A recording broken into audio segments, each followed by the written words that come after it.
Hello everyone, a very warm welcome to all of you at the toppers academy.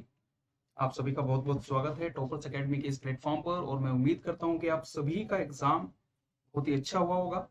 और जिनके exam में थोड़ी बहुत कमी रह गई तो निराश होने की बिल्कुल भी जरूरत नहीं है। You have to attempt harder the next time, prepare harder for the next time. Okay, तो इस सीरीज के अंदर हम कुछ सॉल्यूशन देखने वाले हैं फिजिक्स सेगमेंट के। तो चलिए स्टार्ट करते हैं। देखो, this is the first question, and there they have given that an inductor of inductance L, a capacitor of capacitance C, and a resistor of resistance R, they are connected in series to a source of potential difference V. और values यहाँ पर दी हुई है that the potential drop across the inductor, capacitor, resistor, ये तीनों values यहाँ पर दी हुई हैं। और सिंपल सा क्वेश्चन है, सीधे यहाँ पर पूछा गया है, they are asking to find the impedance of the circuit। Impedance हमको निकालना है। तो कैसे करेंगे इस क्वेश्चन को? ओके, तो देखो यहाँ पे सारी की सारी वैल्यूज प्रोवाइडेड हैं और हम जानते हैं that V R M S will be equal to, okay, जो पोटेंशियल ड्रॉप रेजिस्टर के अक्रॉस है square of this, plus V C minus V L, जो पोटेंशियल ड्रॉप इंडक्टर और कैपेसिटर के अक्रॉस है स्क्वायर ऑफ दिस। तो ये हमारा total V R M S यहां से निकल कर आएगा। वी आर की वैल्यू यहाँ पे दी हुई है, across the resistor V R is 40, तो square of 40, and V C minus V L, capacitor और इंडक्टर के बीच में जो डिफरेंस है that is of 30। V C minus V L is 30, तो this is 30 square, and this thing is nothing, under root के अंदर एक 1600 आएगी वैल्यू, एक वैल्यू 900 आएगी, so this is 2500 and under root of 2500 is 50 volts। ये आ गई हमारे पास VRMS की वैल्यू। अब देखो, मैक्सिमम करंट सर्किट के अंदर यहां पर दिया हुआ है, maximum current in the circuit is, यहाँ पे वैल्यू छूट गई और ये वैल्यू कितनी है एक बारी मैं देख लेता हूं एग्जाम के अंदर कितनी वैल्यू आई है। तो this value is,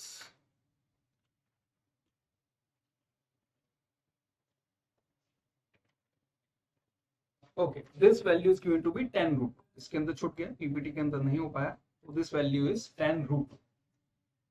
this is the value of I naught. I naught is 10 root.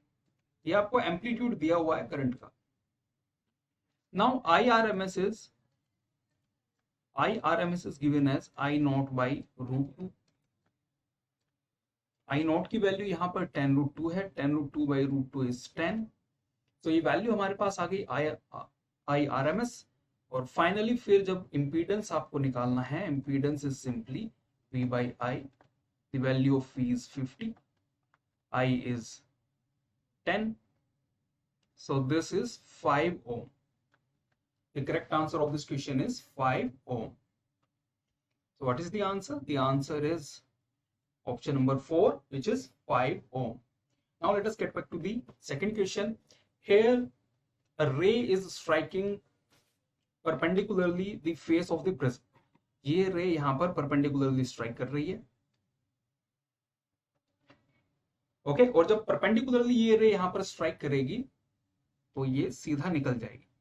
Angle of incidence is 0, तो ये सीधा का सीधा ट्रेवल कर जाएगी। अब इस वाले फेस पर ये रे स्ट्राइक कर रही है, किस एंगल पर? दिस एंगल इज 60, ये एंगल 30 हो गया क्योंकि ये एंगल 90 है और ये एंगल 30 है। इस फेस के ऊपर अब मैं नॉर्मल यहाँ पे ड्रॉ कर देता हूं। Let me draw the normal, और ब्लैक पेन से मैं यहां पर एक नॉर्मल ड्रॉ कर देता हूं। ये एंगल 30 है तो ये एंगल भी 30 होगा। क्यों? The angle between two lines is equal to the angle between their perpendicular. दो लाइनों के बीच में जो एंगल होता है वही उनके परपेंडिकुलर्स के बीच में भी एंगल होता है, तो ये एंगल भी 30 डिग्री का है।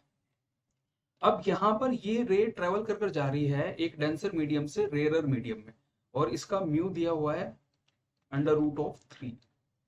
तो हमें एक बारी TIR की कंडीशन चेक करनी पड़ेगी। देखो जो क्रिटिकल एंगल होता है साइन थीटा सी वो होता है 1/μ। तो यहाँ पर साइन थीटा सी है 1/√3। TIR जब होता है जब एंगल ऑफ इंसिडेंस इस वैल्यू से ज्यादा होगा, एंगल ऑफ इंसिडेंस थीटा सी से ज्यादा होगा। तो ये वैल्यू हमारे निकल कर आई है 1/1.73 और रफली ये वैल्यू आपकी 0.55 है। But now see the angle of incidence is 30 degree. The angle of incidence is 30 degree. The value of sin I is sin 30 is 1/2. Okay, the value of sin 30 is 1/2 and 1/2 is 0.5. अब first quadrant में tan increasing function है, sin theta सी बड़ा है sin I से। इसका मतलब ये निकल कर आया कि जो हमारा क्रिटिकल एंगल है ये बड़ा है इंसिडेंस एंगल से। तो यहाँ पे TIR नहीं होगा, there will be no TIR. There will be no TIR. अब यहाँ पे टोटल इंटरनल रिफ्लेक्शन नहीं हो रहा है, तो अब हम श्योर हैं कि ये लाइट बाहर की तरफ जाएगी, ये अंदर इंटरनली रिफ्लेक्ट नहीं होगी। अब हमको निकालना है एंगल ऑफ रिफ्रैक्शन। यहाँ पर स्नेल्स लॉ लगाते हैं। Snell's law simple sine I by sine R, ये बराबर होगा हमारा म्यू के। Sine I upon sine R is 1/1/√3. It will be 1/1/√3. Okay, so the sin I is sin 30 is 1/2 and sin R will be equal to √3/2, and this implies R is equal to 60 degree. Sin of 60 degree is √3/2. I hope this is clear. आगे बढ़ते हैं। अब देखो इस question के अंदर यहाँ पे दिया हुआ है कि इलेक्ट्रिक फील्ड ईस्टवर्ड डायरेक्शन में है और ये डाइवर्ज कर रहा है। This electric field is spreading, diverge हो रहा है, स्प्रेड कर रहा है ये फील्ड। और इस डाइपोल के ऊपर फोर्स कैसे लगेगी? अगर आप ध्यान से देखो तो जैसे ही आप आगे की तरफ जा रहे हो, इलेक्ट्रिक फील्ड इज डिक्रीजिंग। सो इस वाले चार्ज के ऊपर फोर्स कम लगेगी, इस वाले चार्ज के ऊपर फोर्स ज्यादा लगेगी। ठीक है, इलेक्ट्रिक फील्ड आगे की तरफ हमारा डिक्रीज कर रहा है। तो अगर हम पोटेंशियल एनर्जी की बात करें, पोटेंशियल एनर्जी होता है, पोटेंशियल एनर्जी को मैं E से डिनोट कर देता हूं। तो इस केस में P.E के बराबर होता है potential energy. P is the electric dipole movement, E यहाँ पर इलेक्ट्रिक फील्ड है।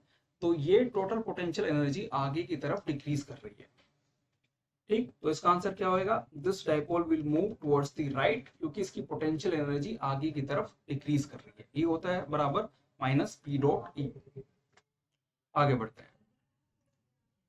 अब देखो इस क्वेश्चन के अंदर दिया हुआ है a capacitor of capacitance C is connected across a voltage source of V, और यहाँ पर V बराबर दिया हुआ है V0 sin ओमेगा t। अब ये कह रहे हैं कि डिस्प्लेसमेंट करंट की यहाँ पर वैल्यू निकाल दो। ठीक है, डिस्प्लेसमेंट करंट हमसे पूछा हुआ है। अगर यहां पर आप इसमें ध्यान दोगे, just wait for a second, अगर यहां आप इस पे ध्यान दोगे, V is V0 sine omega t, और हम जानते हैं कि कैपेसिटिव सर्किट के अंदर करंट लीड करता है पोटेंशियल डिफरेंस को। The IC leads the potential difference। ये आगे रहेगा, और कितने से आगे रहेगा? π/2 के फेज से आगे रहेगा। ओके, π/2 के फेज से ये आगे रहेगा। तो हम लिख सकते हैं कि जो करंट है इंडक्टर के थ्रू, ये हमारा किसके बराबर होगा? ये होगा सिंपली हमारा V by impedance through the capacitance, और यहाँ पर आ जाएगा sine omega t plus π/2, sine omega t plus π/2। अब XC की वैल्यू होती है impedance in the capacitive circuit is 1/ω_C। इस वैल्यू को यहां पर सब्स्टिट्यूट करेंगे। Sine π/2 plus theta is equal to cos theta. So IC यहां पर निकल कर आएगा V omega C cos of omega t. अब जरा देखते हैं कि कौन सा ऑप्शन यहाँ पर फिट बैठ रहा है। दिस इज वी नॉट, तो ऑप्शन हमारा V naught omega C cos omega T, तो यही आंसर यहाँ पर करेक्ट आंसर है। आगे बढ़ते हैं। अब देखो यहाँ पर क्या हो रहा है, a thick current carrying cable of radius R is carrying a current I, और ये करंट यूनिफॉर्मली डिस्ट्रीब्यूटेड है अक्रॉस इट्स क्रॉस सेक्शन। तो इसमें पूछा कि कौन सा ग्राफ करेक्टली डिपिक्ट करता है कि मैग्नेटिक फील्ड किस तरीके से डिक्रीज कर रहा है। अब थोड़ा सा अगर सिचुएशन को मैं आपको समझाऊं, एक थिक वायर है हमारे पास, और इस थिक वायर से करंट जो है यूनिफॉर्मली डिस्ट्रीब्यूटेड है। करंट के यूनिफॉर्मली डिस्ट्रीब्यूटेड होने का मतलब है, सपोज करो कि इस वायर की जो रेडियस है वो आर है। अब इस वायर की रेडियस आर है, तो एरिया ऑफ क्रॉस सेक्शन हमारा सिंपल पाई आर स्क्वायर हो गया। ओके, और इसको मैं कैपिटल आर यहां पर ले लेता हूं, रेडियस इज कैपिटल आर। अब area of cross section is pi are square, the area of the cross section is pi are square and the current is going through it. So what is the current per unit area? The current per unit area is the total current through this wire upon the area of cross section. This is the current per unit area.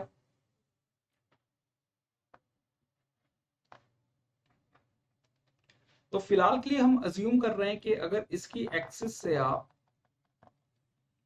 थोड़ा सा एक are distance दूर पर जाते हो, interior में ही हो, interior में एक पॉइंट ले रहे हैं और वो आर डिस्टेंस दूर है from the axis of this wire.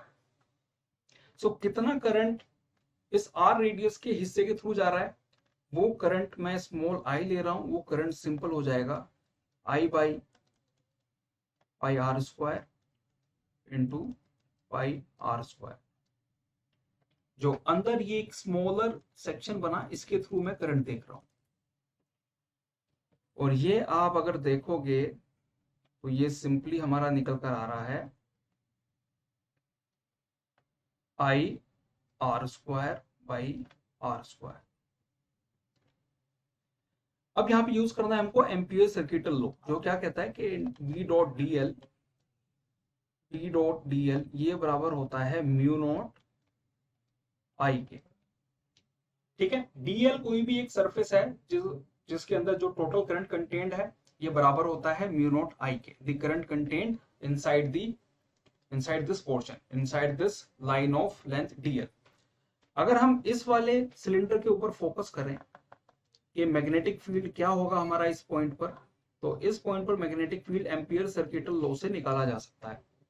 देखो, मैग्नेटिक फील्ड हर एक पॉइंट पर जो आर डिस्टेंस दूर है वो कांस्टेंट होगा, और डीएल यहाँ पर हमारा 2 पाई आर, जो सरकमफ्रेंस की लेंथ है वो है 2 पाई आर। अब ये बराबर है म्यू नॉट आई के। करंट कितना है इसके अंदर, ये अभी हमने निकाला, इस वैल्यू को यहाँ पर सब्स्टिट्यूट करोगे तो ये निकल कर आया है I are square by capital R square. So एक आर यहाँ पर कट जाएगा, और ध्यान से देखो mu naught is constant, I is constant and R square is also a constant, तो यहां से बी आपका डायरेक्टली प्रोपोर्शनल निकल के आ रहा है आर के। यानी कि इस वायर के इंटीरियर में B is directly proportional to R, तो एक स्ट्रेट लाइन बनेगी। ठीक है, या तो ये हो सकता है या फिर ये हो सकता है, एक स्ट्रेट लाइन बनेगी। अब देखते हैं बाहर की क्या सिचुएशन है। अब केस 2 में यहां पर लिख रहा हूं, case 2 is when R is greater than capital R. Case 2 is when R is greater than capital R. तो इस वाले केस के अंदर अगर आप देखोगे एम्पियर सर्किटल लॉ बन जाएगा E dot t l, this is mu naught I. अब बाहर वाले पॉइंट पर जो करंट कंटेंट है वो टोटल करंट के बराबर है, तो B into 2 pi r, this is simply mu naught I. तो B यहां पर निकल कर आया mu naught upon 2 pi I by r. ध्यान से देखोगे तो B is inversely proportional to R, यानी कि ऑप्शन 3 इज करेक्ट। 1/x का ग्राफ बनता है डाउनवर्ड स्लोपिंग, तो the correct answer is option 3। अब इस क्वेश्चन को देखते हैं, यहां पर दिया हुआ है कॉन्वेक्स लेंस ए। सबसे पहले कॉन्वेक्स लेंस को ड्रॉ कर लेते हैं। The convex lens A, the focal length of this lens is 20 centimeter and we are having a concave lens of The focal length of the concave lens is given to be 5 centimetre, और ये same ही axis पर रखे हुए हैं, distance भी दे दिया है दोनों लेंसेज के बीच में, the distance is t, the distance between both the lenses is d। तो अब क्वेश्चन कह रहा है एक पैरेलल बीम लाइट की आ रही है, ए के ऊपर फॉल कर रही है, और फिर ये आगे मिल रही है लेंस के आगे। तो इन्होंने कहा है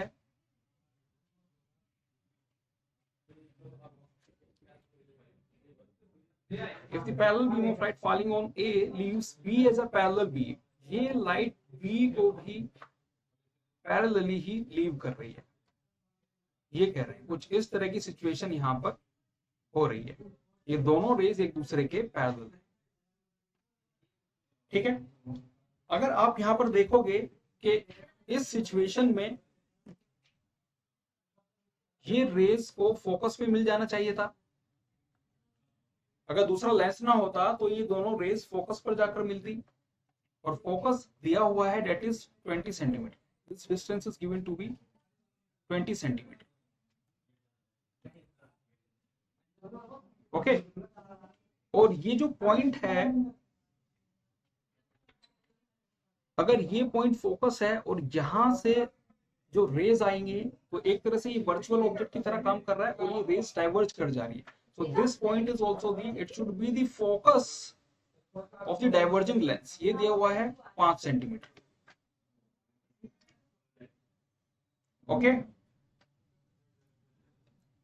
एक तरह से ये जो रेज हैं, जो यहां से रेज जा रही हैं, ये फोकस से डाइवर्ज होनी चाहिए। इसका फोकस है 5 सेंटीमीटर, तो आंसर हो जाएगा 15 सेंटीमीटर। 20 - 5 15। तो सीधा सीधा एक तरीके से ये इसके फोकस पे कन्वर्ज करेंगी। फोकस 20 सेंटीमीटर दिया हुआ है, और अगर ये रेज इसके फोकस से डाइवर्ट होती हुई दिखाई देंगी तो ये पैरेलल हो जाएंगे। यही हमारा डाइवर्जिंग लेंस का जो कॉन्सेप्ट है यही है। अगर आप इसको इस तरीके से नहीं करना चाहते तो आप सीधे लेंस फॉर्मूला भी यूज कर सकते हैं, 1/v - 1/u this is equals to 1/r। अब पहले केस में इमेज जहां पर फॉर्म हो रही है तो हम वो डिस्टेंस निकालेंगे। ओके, पहले केस के अंदर ऑब्जेक्ट रखा हुआ है इन्फिनिटी पे, v कहाँ होगा तो ये निकल कर आ जाएगा, इमेज आएगी निकल कर फोकस पे।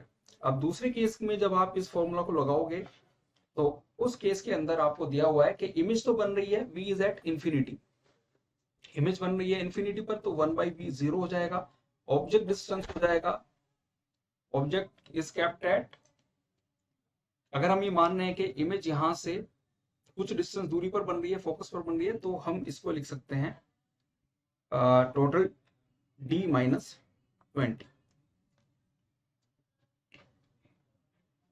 और 1/r इसका हमें फोकल लेंथ दी हुई है 1/5।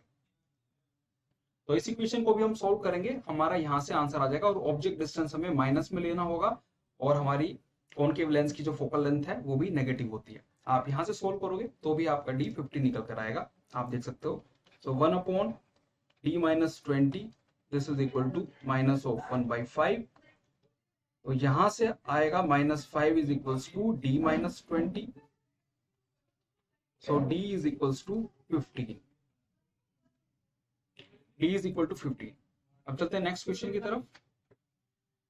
अब ये क्वेश्चन आया मॉडर्न फिजिक्स से, और यहाँ पर कॉन्सेप्ट पूछा है डी ब्रोगली वेवलेंथ का। डी ब्रोगली वेवलेंथ हमारी होती है lambda is equals to h/p, यही फॉर्मूला दिया था डी ब्रोगली ने। अब क्योंकि ये डी ब्रोगली वेवलेंथ है तो लैम्डा डी इज h/p। अब फोटोइलेक्ट्रिक इफेक्ट के अंदर हम जानते हैं कि जो इंसिडेंट फोटोन की एनर्जी है that is given bye hc/λ, और जो इलेक्ट्रॉन मेटलिक सरफेस के अंदर है अगर उसका वर्क फंक्शन फाई है इस मेटल सरफेस का, तो ये एनर्जी आधी एनर्जी चली जाएगी इस वर्क फंक्शन को ओवरकम करने में, और बची हुई एनर्जी वो इलेक्ट्रॉन की काइनेटिक एनर्जी बन जाएगी। So energy supplied hc/λ is the energy supplied, phi is the work function, और ये बराबर होता है the kinetic energy of the electron emitted. अब यहां पर दिया हुआ है कि नेग्लिजिबल वर्क फंक्शन है, यानी कि इस फाई को तो हमने 0 पुट कर दिया, the work function is negligible. अब एक और चीज हम जानते हैं that kinetic energy is also given by p² by 2m। Kinetic energy is given bye p square by 2m, और p आपको दिया हुआ है, the value of p is h by lambda t, और p स्क्वायर हमारा हो जाएगा h square by lambda t square. अब यही सारी वैल्यूज हमें सब्स्टिट्यूट करनी है। सो hc अपॉन लैम्डा, फोटोन का लैम्डा ही हमें निकालना है। काइनेटिक एनर्जी है p square by 2m, p square की वैल्यू है h square by lambda t square, तो this is p square into 1/2m। अब एक h यहां से कट जाएगा, तो लैम्डा हमारा निकल कर आएगा lambda d square 2m c, okay, lambda d square 2mc by h। तो ये हमारा यहां से आंसर निकल कर आया। अब देखते हैं कि कौन सा ऑप्शन इसको मैच कर रहा है, 2mc बाई h। तो ये थर्ड ऑप्शन यहाँ पर मैच करता हुआ दिखाई दे रहा है। चलो अब बढ़ते हैं आगे की तरफ। Now the next question is, इसका करेक्ट आंसर हो गया ऑप्शन 3। सिंपल क्वेश्चन था, बस डी ब्रोगली रिलेशन अगर पता है तो हम इसको कर सकते हैं। अब ये क्वेश्चन एक इजी क्वेश्चन है। यहाँ पे अगर आप ध्यान से देखोगे, ड्रिफ्ट वेलोसिटी, इसको आप डायमेंशन से भी कर सकते हो। Drift velocity E by m, E into E is force, force by m is acceleration, acceleration into time is velocity. तो drift velocity is equals to E by m। अब electrical resistivity होता है E by j, current density NeVd, number of electrons जो एक second में एक area of cross section को cross कर रहे हैं, दैट इज NeVd। तो ये हमारा निकला करंट डेंसिटी। अब क्या ऑप्शन बैठेगा, ए का R, C का Q, C का Q तो इसमें नहीं है, A का R, the current density is okay, D का Q and B is S, B is matched to S। So इसका करेक्ट आंसर हो जाएगा A। A is matched to R, B is matched to S and D is matched to Q and C is okay, relaxation time, relaxation time हमारा इससे match होगा, C P से ही matching होगी। Okay चलो अब next question को देखते हैं। Radio active nucleus whose mass number is A, atomic number is Z, undergoes spontaneous decay in the sequence, और सीक्वेंस यहाँ पर दी हुई है। थोड़ा सा क्वेश्चन ये सही से प्रिंट नहीं हुआ, इसको देखते हैं। देखो कह रहा है कि यहाँ पर जो एटॉमिक नंबर है, मास नंबर के ऊपर कोई फर्क नहीं पड़ा, एटॉमिक नंबर डिक्रीज बाय 1, तो जरूर यहाँ पर बीटा पार्टिकल एमिट हुआ होगा, क्योंकि जब बीटा पार्टिकल का एमिशन होता है तो उस टाइम पे एटॉमिक नंबर हमारा चेंज हो जाता है 1 से, लेकिन मास नंबर पर फर्क नहीं पड़ता। क्यों? क्योंकि एक न्यूट्रॉन हमारा टूट रहा है प्रोटॉन प्लस एक बीटा पार्टिकल में, इलेक्ट्रॉन में, n is equals to p plus c। तो अब क्योंकि एक प्रोटॉन रिलीज हुआ है और एक बीटा पार्टिकल बाहर निकल गया है, तो एक न्यूट्रॉन का नंबर जो डिक्रीज होगा वो कंपनसेट हो गया by the increase in proton. a is n plus number of neutrons plus number of protons. तो इसलिए जब भी बीटा डिके होता है तो एटॉमिक नंबर 1 से डिक्रीज करेगा, लेकिन मास नंबर पर कोई भी फर्क नहीं पड़ेगा। तो एक पार्टिकल हमारा निकला बीटा पार्टिकल। अब दूसरे वाले डीके में देखते हैं, यहां पर एटॉमिक नंबर 2 से कम हो गया। अब एटॉमिक नंबर 2 से कम होता है, ये कब कम होता है? एटॉमिक नंबर 2 से कम होगा जब हमारा अल्फा पार्टिकल रिलीज हुआ होगा। 2 प्रोटॉन अगर बाहर निकल जाए तो यहाँ पे जरूर अल्फा पार्टिकल का डीके हुआ है। और तीसरे केस में यहाँ पर भी एटॉमिक नंबर 1 से रिड्यूस हुआ है, तो इधर भी हमारा बीटा पार्टिकल का ही एमिशन हुआ हो। ओके, तो इस क्वेश्चन के अंदर अगर आप देखोगे तो यहां पर हमारा this is the correct answer. आगे बढ़ते हैं। नाउ अब इस क्वेश्चन को अगर देखें, the effective resistance of a parallel connection that consist of 4 wires of equal length. हमने क्या किया है, पैरेलल में 4 रेजिस्टेंसेस को जोड़ दिया है और ये सारे रेजिस्टेंस ही इक्वल लेंथ के हैं, यानी कि सबका रेजिस्टेंस सेम है। और हमको दिया गया है कि यहां पर जो इक्विवेलेंट इफेक्टिव रेजिस्टेंस है इसका 0.25 दिया हुआ है। इक्विवेलेंट रेजिस्टेंस इज 0.25 ओम। तो अगर इसका आप इक्विवेलेंट रेजिस्टेंस निकालोगे, सबका रेजिस्टेंस सेम है, और पैरेलल के अंदर हम जानते हैं 1/R equivalent, this is given by 1/R plus 1/R plus 1/R 4 times, so it is simply equal to 4/R, और R इक्विवेलेंट हमारा है R/4, so each of the resistor is given by 1 ohm, हर एक resistor 1 ओम का है। अब ये सारे resistor यहाँ पर सीरीज के अंदर जोड़े हुए हैं, सीरीज के अंदर जोड़े हुए हैं, तो सीधा सीधा एडिशन हो जाएगा, 4 ओम इसका आंसर हो जाएगा। Let us now look at the solution of the question number 11, और इस क्वेश्चन में कहा गया है that a particle is dropped from height h, ये डिस्टेंस हमें दिया हुआ है कि s से इसको ड्रॉप कर दिया, और किसी एक पॉइंट को हमने कंसिडर किया है, और हम ये अज्यूम कर रहे हैं that this point is a distance h above the ground. तो अब यहाँ पर हम एनर्जी कंजर्वेशन प्रिंसिपल से इसको सॉल्व करेंगे, u initial plus kinetic energy initial, this is equal to the u final plus the kinetic energy final, क्योंकि total mechanical energy conservative field है ग्रेविटी का, तो टोटल मैकेनिकल एनर्जी यहाँ पर conserve होती है। अब u initial, initial potential energy, this is mgs, kinetic energy initial, क्योंकि इसको रेस्ट से ड्रॉप किया गया है, यहाँ पर kinetic energy initial will be 0। u final, इस पॉइंट पर अगर हम बात करें, what is the potential energy, this is mgh, and what is the kinetic energy at this point, ये हमको दिया हुआ है that it is 3 times the potential energy, okay, it is 3 mgh, this is 3 times the potential energy at this point. तो यहां से हमारे पास निकल कर आएगा mgs is equals to 4 mgh, so h is simply equal to s/4, h is equal to s/4। अब इन्होंने पूछा कि इस पॉइंट पर आपको क्या बताना है, वेलोसिटी भी बतानी है, speed of the particle at that instant. So यहाँ पर काइनेटिक एनर्जी हाफ mv², हम इसको सब्स्टिट्यूट कर देंगे mg, और value of h is s/4, so it will cancel out, and the velocity v is, it will simply, it is 3 times the potential energy at this point, तो यहां से हमारा simple निकल कर आएगा, this is 3g/2 under root. So option कौन सा बेटा यहाँ पर, this one, h is s/4 and v is under root of 3gs/2।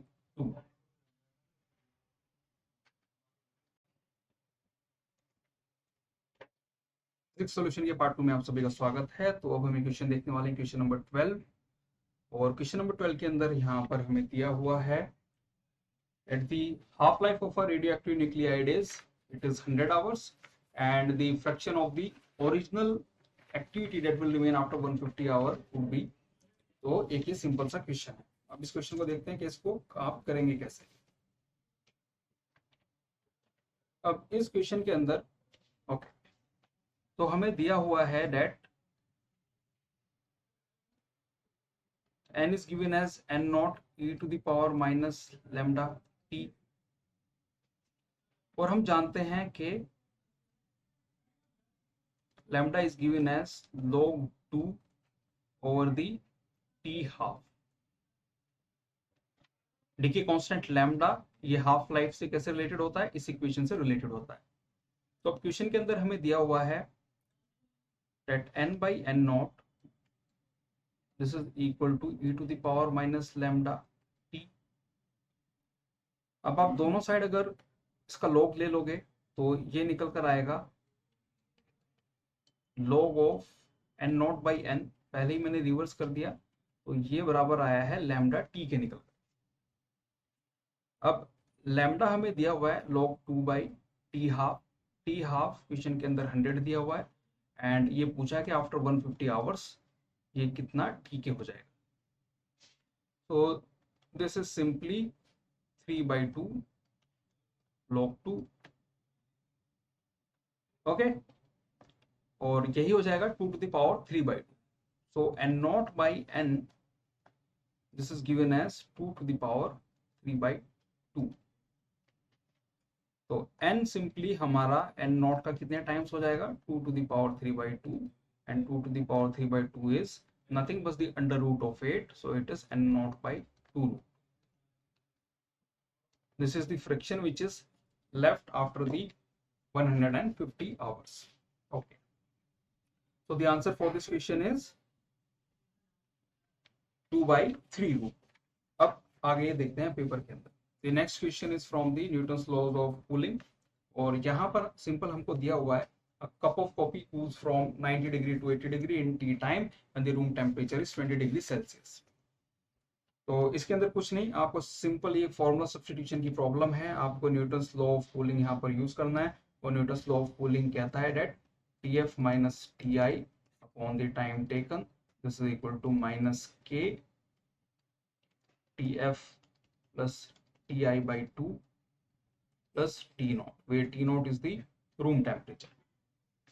तो दो इक्वेशन यहाँ पर बनेगी. फर्स्ट केस के अंदर कह रखा है कि टेम्परेचर हो गया 80 से 90, और इसको हम ले लेते हैं T माइनस K, और दूसरे केस के अंदर Tf प्लस Ti, यहाँ पे इसका एवरेज निकल कर आएगा 85 plus T naught is given to be 20. अब ये पहली इक्वेशन आई, इसी तरीके से दूसरी इक्वेशन आएगी Tf माइनस Ti. इस केस के अंदर टेम्परेचर हुआ है 80 to 60, so it is 60 minus 80 upon T prime, this is equal to minus K. The average of 80 and 60 is 70 plus T naught is 20. अब इन दोनों इक्वेशन को हम डिवाइड कर देंगे. ये हमारा निकल कर आया minus 10 by T, so we are having minus 10 by T, it is divided by minus 20 by T prime, and this thing will be equal to, इन दोनों इक्वेशन को हमने डिवाइड किया है, तो यहाँ पर हमारा आया है this is 105, और दूसरा हमारा निकल कर आया है इधर it is 90. Okay, minus minus cancel हो जाएंगे, इधर भी माइनस माइनस कैंसिल हो जाएगा, और हमारा यहाँ से फाइनली आंसर निकल कर आ जाएगा 13 by 5. The answer is 13 by 5. चलो अब इस क्वेश्चन को देखते हैं. नंबर ऑफ फोटॉन्स पूछा है, number of photons emitted per second on an average by a light source of wavelength 600 nanometer. उसकी पावर दी हुई है 3.3 into 10 to the power minus 3. तो इसका मतलब ये है कि 3.3 into 10 to the power minus 3 joules energy आ रही है हर एक सेकेंड. एक पैकेट ऑफ एनर्जी, एक पैकेट ऑफ फोटोन की एनर्जी कितनी होगी, hc upon lambda. So hc, the lambda is given to be 600 nanometre. Lambda यहाँ पर दिया हुआ है 600 नैनोमीटर, और अब सारी चीजों को हम SI यूनिट्स में ये सारी वैल्यूज पुट कर देंगे. तो ये जो टोटल एनर्जी है एक सेकंड के अंदर, इसको डिवाइड कर देंगे एक पैकेट ऑफ एनर्जी से. टोटल एनर्जी, अब नंबर ऑफ फोटॉन्स हमारे कैसे निकलेंगे, नंबर ऑफ फोटॉन्स, ये जो टोटल एनर्जी है इसको हम डिवाइड कर देंगे एनर्जी ऑफ अ फोटॉन से.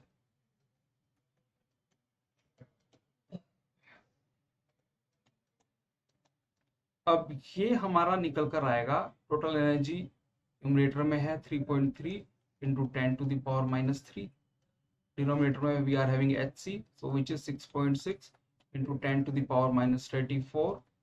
Value of c is 3 into 10 to the power 8, and lambda is 600 nanometer, so it is 600 into 10 to the power minus 9 meter. So this is hc upon lambda.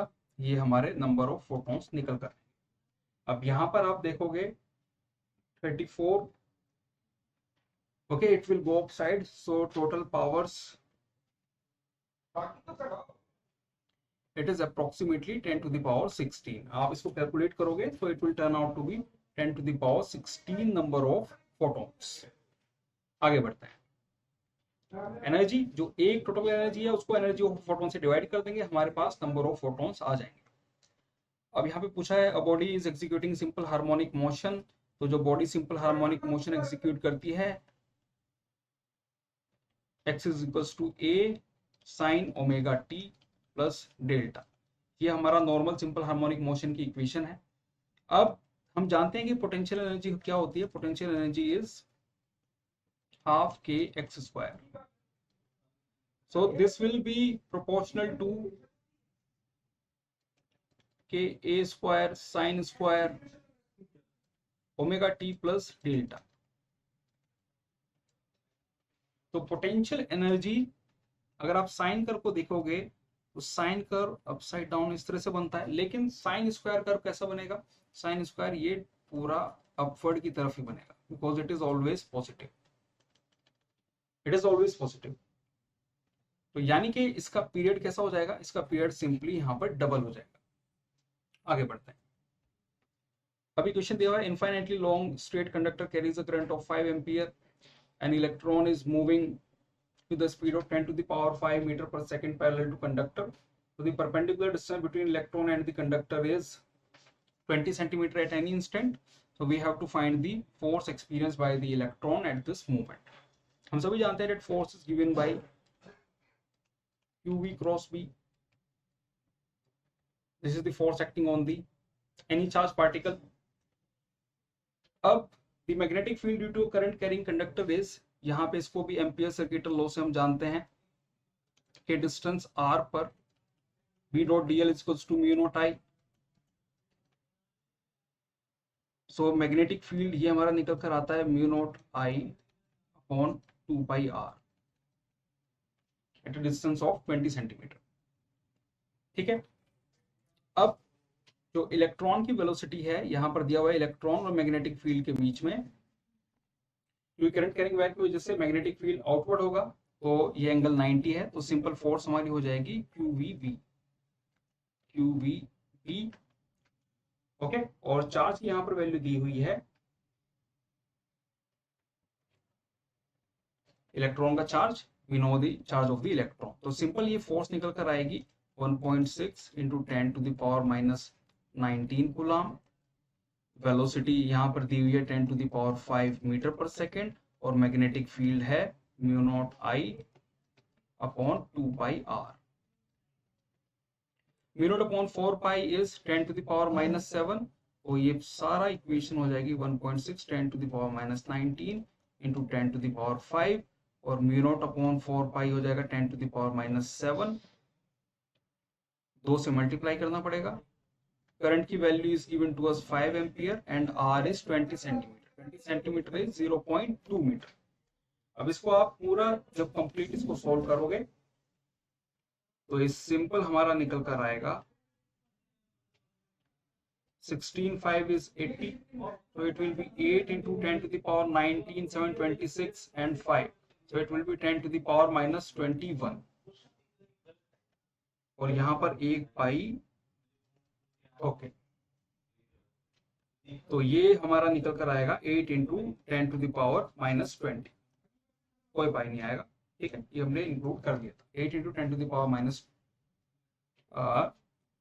16, यहाँ पे एक zero भी था, इसको include करना पड़ेगा। So 80 into 10 to the power minus 21, और ये आएगा 8 into 10 to the power minus 20। This will be the answer.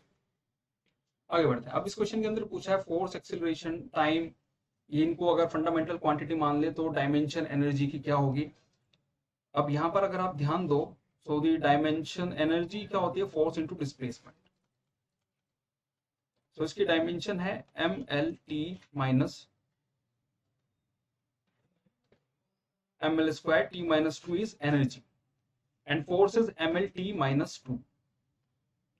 तो अब इसको देखो हम क्या करके लिखेंगे कि एनर्जी तो हम जानते हैं, energy is ml square t minus 2, तो इसको हम ब्रेक करके लिखते हैं mlt minus 2।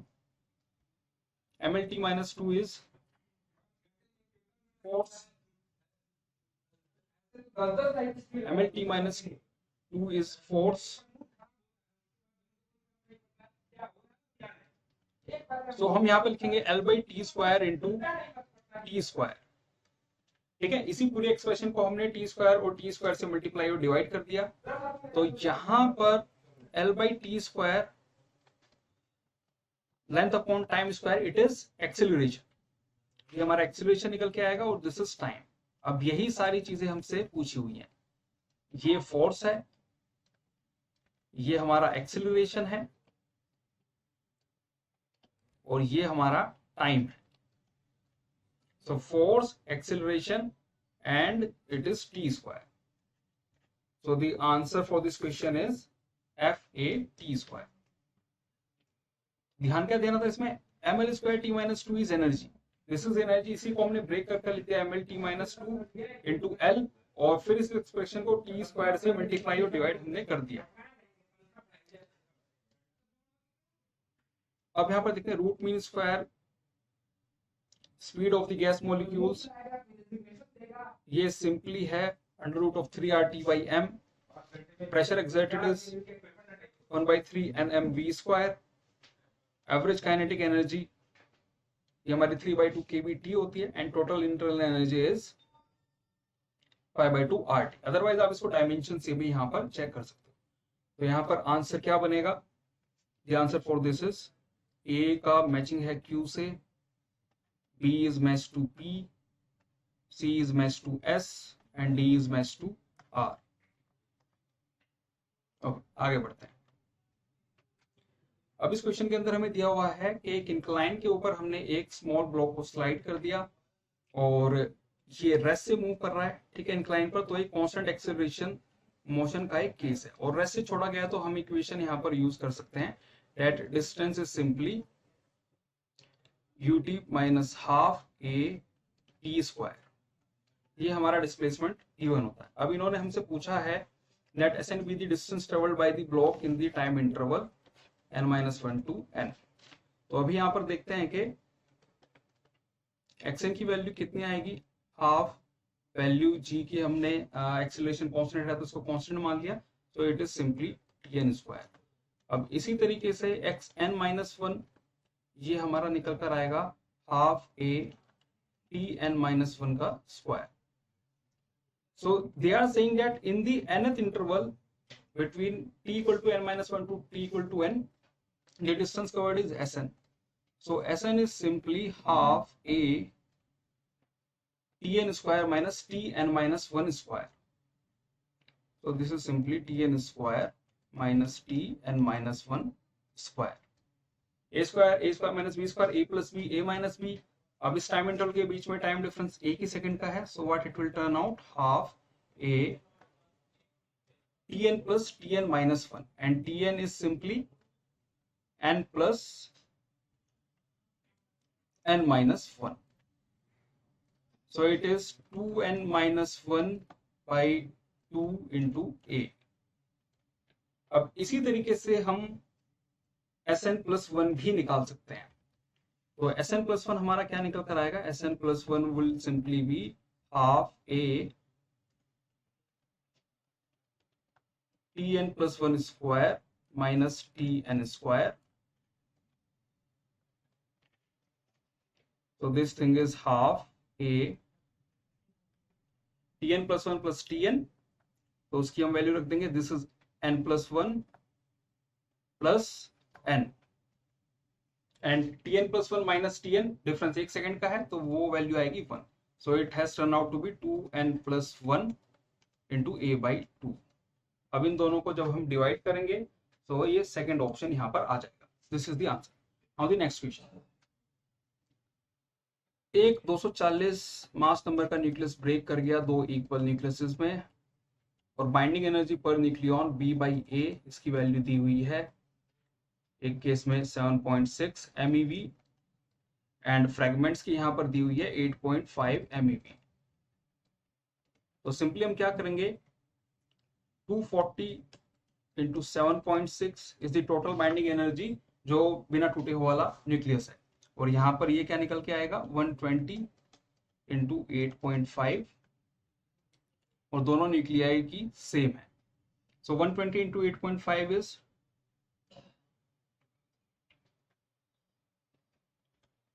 so it is 1040. 85 into 12 it is 1020.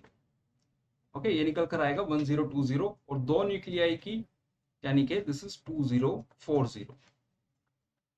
अब इसी तरीके से 74 into 240. So it is 76 into 24. So this thing will turn out to be